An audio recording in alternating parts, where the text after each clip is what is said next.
Hello guys, DBT link করার জন্য এটা থাকা অবশ্যই জরুরি। সো আপনারা প্রথমে ই আধার যে কোনো ব্রাউজারে গিয়ে ই আধার টাইপ করবেন, তারপর সেখানে ক্লিক করার পর আপনি দেখতে পাবেন যে ডাউনলোড আধার বলে একটি অপশন, সেখানে ক্লিক করুন।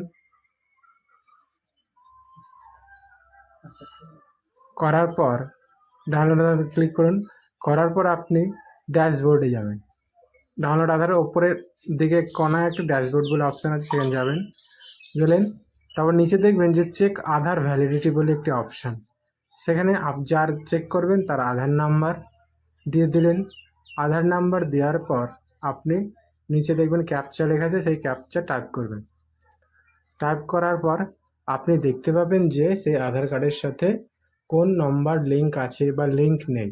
যদি কোনো নম্বর লিঙ্ক না থাকে তাহলে আপনি যে কোনো আপনার নিকটবর্তী সাইবার ক্যাফে বা পোস্ট অফিসে গিয়ে সেটা লিঙ্ক করিয়ে নেবেন।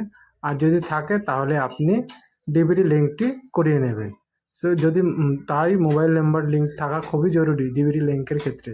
মোবাইল নম্বর লিঙ্ক না করা থাকলে ডিবিটি লিঙ্ক আমি চেক করতেও পারবো না। তাই অন্নপূর্ণার টাকা, ভাণ্ডারের টাকা, যে কোনো সরকারি প্রকল্পের টাকা ঢুকবে না।